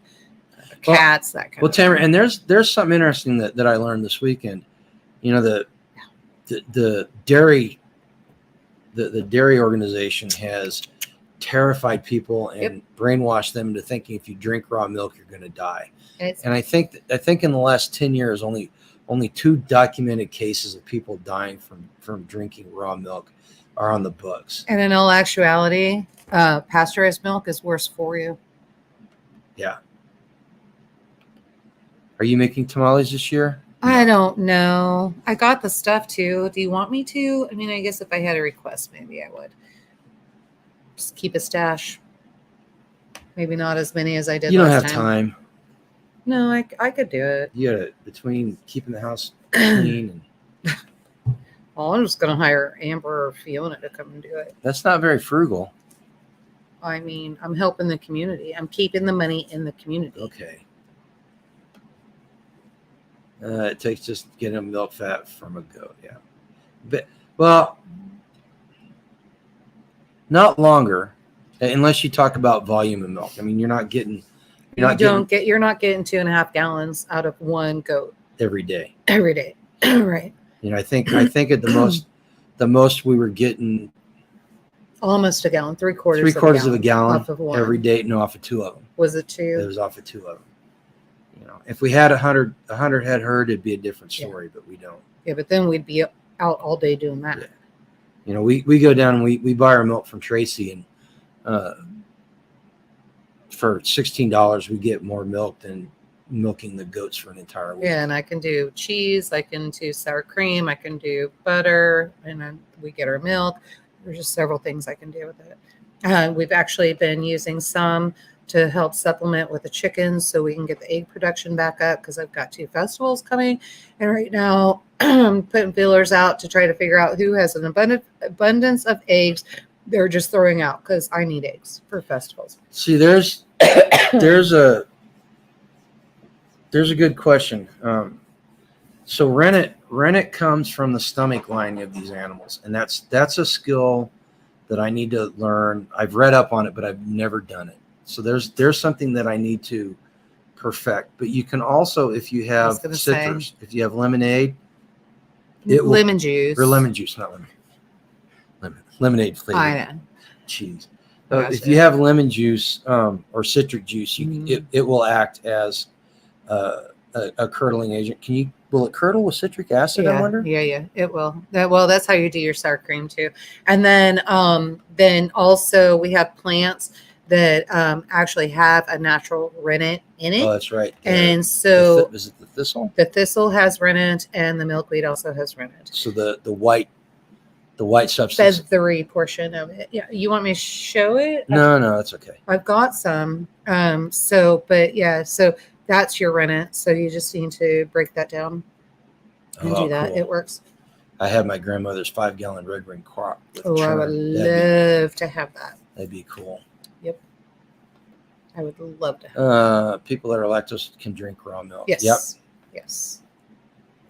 Had worked with Try convincing somebody of that. had a coworker whose daughter became allergic to plastics, specifically the microplastics that are in everything because of packaging and all that. Mhm. And the only soap she could use was goat's milk soap.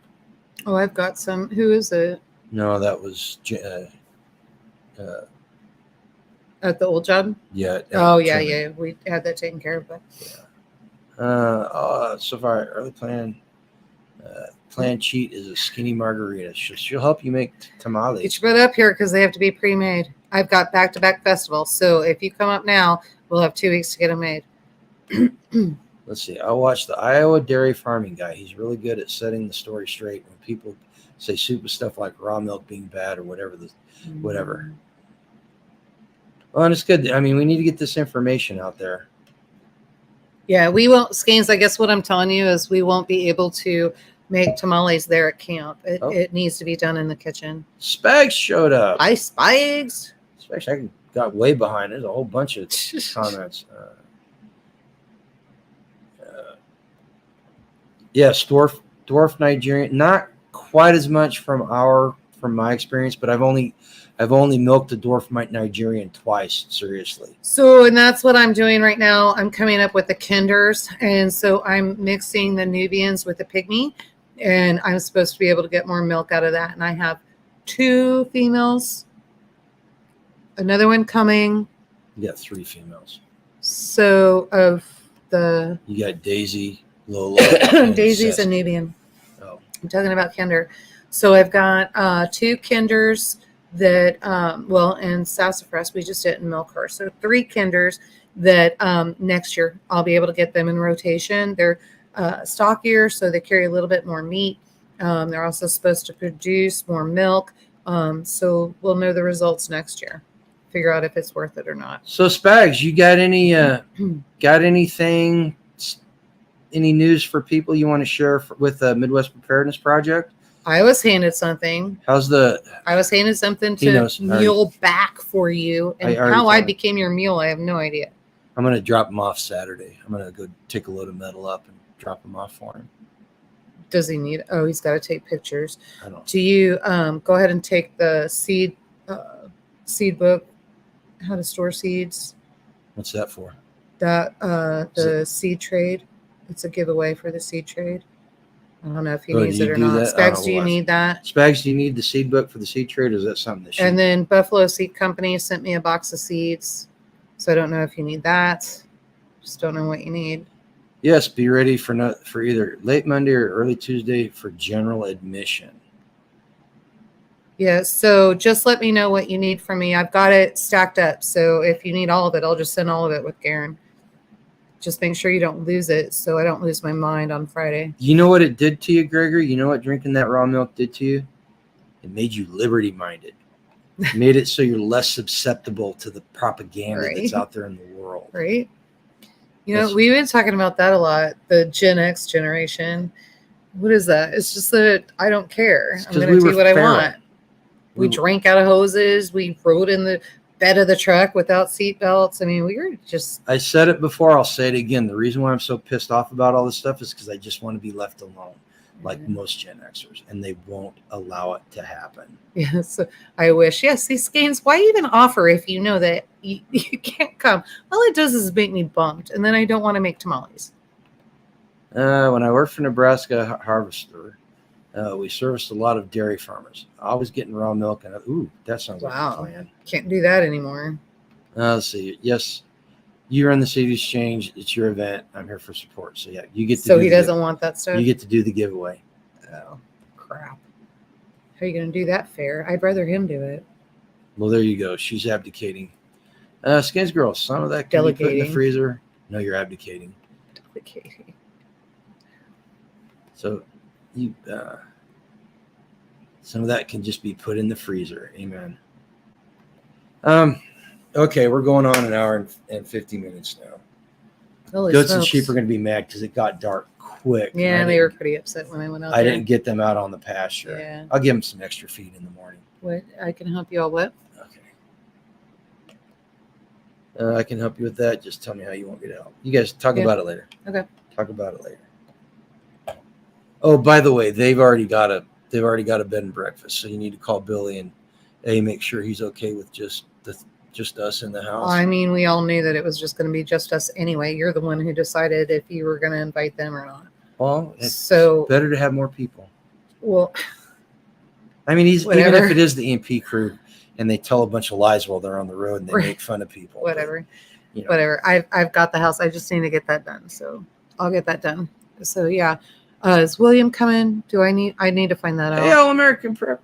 Hi. You know what? I was thinking about that the other day, but my lives Who's Graffy? he misspelled it. Oh. Aside from our lives between now and then, I'm not going to be able to do any lives until after October, just because we got so much stuff going on. We can line up November and December for a bunch of lives. We've got a new YouTube channel that we just met this weekend. Because talked about that earlier. So we'll get them in November. We'll get you in November. We can just do like back-to-back winter lives. It'll be fun. Yeah, I'll be able to do a live every week between. Well, Christmas week. I don't know if we'll be able to do a live. Probably not in Christmas week. Probably not Thanksgiving week. But around that. We'll figure it out. Yeah, we'll figure it out. Yeah. You are on the schedule though. You're one I want to talk to. You are. Skeins, I'll tell you what. I will make you special tamales and put them in the freezer. All that means is that I get to make more of the beef that's in my freezer to make room for the tamales. Does not upset me in the least. Just remember, we did X and didn't die. We only get one side of the story. Those that survived. Well, isn't that the only side of the story that counts? If you're an idiot and did something stupid, wasn't me. Don't tempt me. It's been a wild ride with Mama Drama the last 3 days. It's not good. Yeah.